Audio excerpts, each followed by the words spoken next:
안녕하십니까? 너스 커넥트의 고명숙입니다. 오늘은 여러분 어떤 하루를 보내고 계신가요? 임상에서 좀 힘들거나 또 아니면 오늘 또 유난히 임상에서 좀 자긍심이 높아졌거나 그런 날 아니었습니까? 오늘은 제가 여러분과 스트레스에 대해서 좀 생각해 보려고 그래요. 사실은 스트레스를 안 받는 직종, 안 받는 사람이 세상에 없어요. 그죠? 그러나 특히 우리 간호직종도 굉장히 스트레스가 많은 직종 중에 하나입니다. 왜 그런지 우린 다 이유를 알고 있어요. 우리가 뭐 물질이나 물건을 다루는 것이 아니라 생명과 관련된 일을 하기 때문에 다들 막상 업무에 딱 몰입되면 굉장히 예민해 있죠. 한편으로는 그건 굉장히 좋은 자세예요. 우리가 또 다루는 모든 환자에게 내가 하는 따뜻한 치료가 또 케어가 그 사람의 회복에 큰 영향을 주는 것을 알고 있기 때문에 유니폼을 입고 딱 임상에 들어서면 굉장히 알럿되어 있는 것들, 여러분 자동으로 그렇게 딱 모드가 되어 있죠. 그런데 보통 신규 간호사들 경우에 저희 제자들 중에서 입사한 지 보통 1년 미만의 경우에 전화를 많이 받아요. 받으면 교수님 정말 저는 더 이상 임상 못할 것 같아요. 너무 힘들어요. 그만둬야 되겠어요. 그리고 막 전화로도 울기도 하고 어떤 때는 정말 찾아와서 하소연하기도 하고 도무지 힘들어서 못하겠다라는 거죠. 자, 그런 사람이 있는가 하면 입사 한 5, 6년 차 정도 돼서 이 사람은 병동이 아니라 특수부서, 쉽게 말하면 모유수유 전문 간호사인데 이런 간호사들도 한 4, 5년, 6, 7년 차 됐기 때문에 그래도 별반 근무에 대해서 스트레스가 별로 없을 거라고 생각이 되는데도 산전, 산후, 간호, 교육을 할 때 굉장히 스트레스를 받는다 그래요. 그래서 그때 스트레스를 어떻게 푸는가 하고 제가 물어봤더니 가까운 친구 또는 가족 얘기해도 스트레스가 안 풀린다는 거죠. 이해를 안 해준다라는 거죠. 이해를 못한다라고 표현하는 게 좋겠네요. 스트레스가 우리가 흔히 말할 때 만병의 근원이라고 많이 얘기하잖아요. 제가 학교에 있을 때 보면 중간고사, 기말고사 이럴 때 시험 치는 과정에서 학생들이 유난히 훌쩍훌쩍거리고 코를 풀고 이래요. 여러분 다 경험하셨죠? 시험을 친다라는, 시험을 봐야 된다라는 이런 긴박감 때문에 공부를 하다 보니까 애들이 면역 체계가 낮아져서 감기를 유난히 많이 하죠. 우린 다 이해할 수 있는 일입니다. 스트레스가 우리한테 있으면, 간호사들한테도 있으면 일단 급성 위염, 시간이 지나면 만성 위염, 특히 불면증, 신경증, 고혈압, 사실은 머리끝부터 발끝까지 다 영향을 미치는 게 스트레스예요. 그래서 이제 제가 1년차까지 안 된 그런 제 제자들한테 전화가 올 때는 스트레스를 어떻게 푸느냐고 제가 물어봅니다. 물어보면 주로 1년차 미만, 길게는 한 2년차쯤 다 돼가는 그 신규들은 근무 외에는 주로 먹고 자고 TV 보고 방바닥 엑스레이 찍고 뒹굴뒹굴 한다는 얘기죠. 그렇게 푼다 그래요. 그래서 다음날에 신체적인 에너지를 비축해서 다음날 근무에 들어간다 이렇게 얘기를 해요.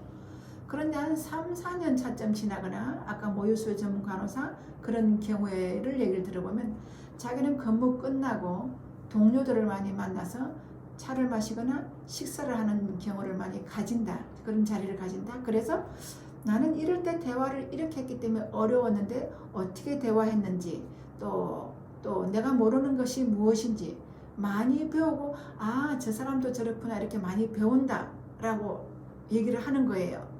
그래서 좀 이렇게 임상에 있으면서도 1년, 2년 차 이내에 우리 여러 간호인들이 하는 어떤 스트레스를 푸는 것과 또 조금 이제 3, 4년 차에 연차가 올라갈수록 푸는 방법이 다르다라는 것을 제가 배우면서 성숙되어 간다라고 느꼈어요. 근데 저희 1, 2년 차 신규들한테는 제가 이런 얘기를 참 많이 해줬어요. 여러분도 적용하시면 도움이 될 거라고 생각을 해요. 사실은 이 스트레스는 모든 사람이 아까 다 시작할 때 다 있다고 그랬잖아요. 그러니까 내가 지금 시니어한테 아니면 어떤 닥터한테 아니면 보호자한테 환자한테 굉장히 내가 참 감당하기 어려운 말을 들었거나 아주 기분이 안 좋았다. 그래서 스트레스가 굉장히 많아졌다. 라고 굉장히 속이 상해서 어떤 경우는 울기까지 하는 경우가 있을 때에 속상할 때에 저는 드론 방법을 써보라 그래요.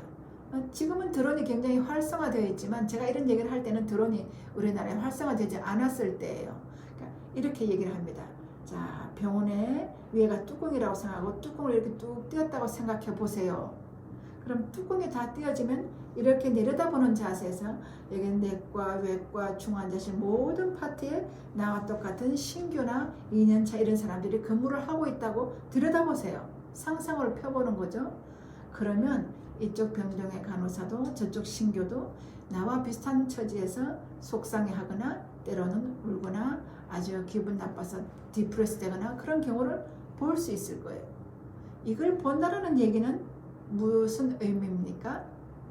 아, 나만 지금 이런 상황에 처해 있는 것이 아니라 내가 신규여서 모르기도 하고 또 내가 아직 대인관계에서도 미숙하기도 하고 또 내가 그런 말투에서 또 미숙하기 때문에 상대방과 의사소통이 잘 되지 않아서도 그렇고 여러 가지 어떤 그 조건들로 인해서 나한테 지금 이렇게 스트레스로 오는구나.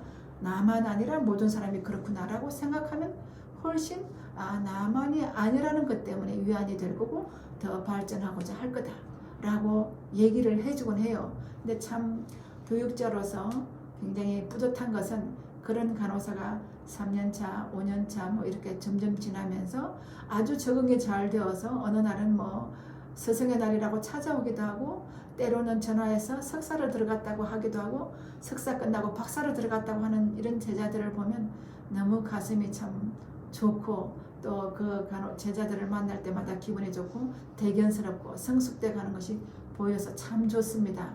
그러나 그런 면도 있지만 여러분이 우리가 좀 더 이렇게 내가 인생을 이렇게 깊이 살아야 되고 길게 살아야 된다고 생각하면 내 내면의 나이와 내 외면의 나이가 어떤지를 구분하면서 더 깊은 생각에 들어가면 여러분 인생이 풍요로워질 수 있다고 저는 생각해요.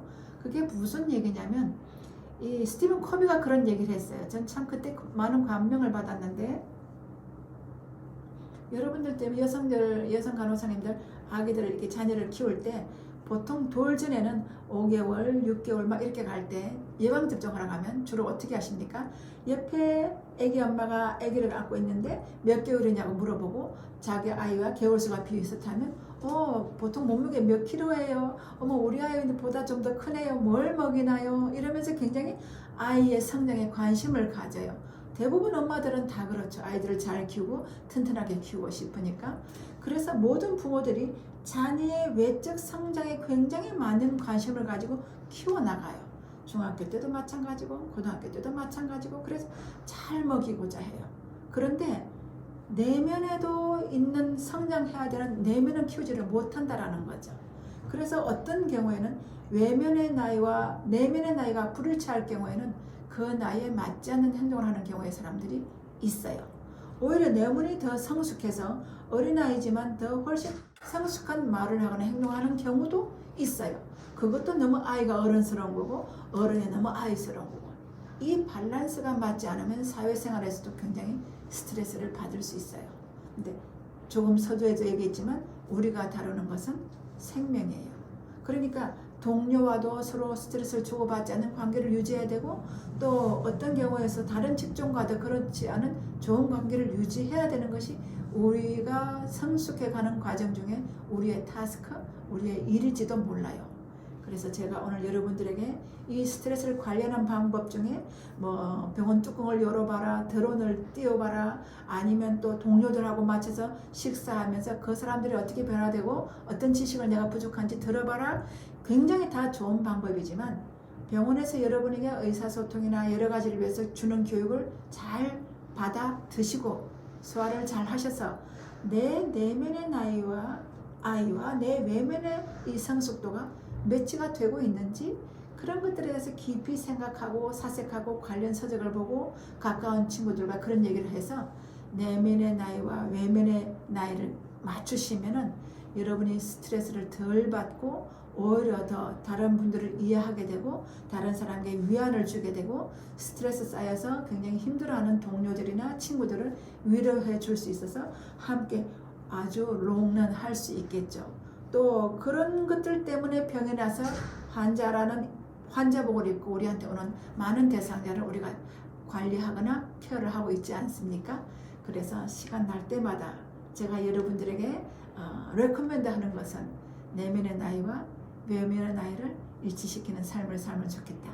다양한 방법을 통해서 더 성장해 나가면 좋겠다. 그래서 성숙한 간호인으로서 풍요한 간호인으로서 다른 사람에게 따뜻한 손길을 내미는 간호인이었으면 좋겠다 하는 것이 제 바람입니다.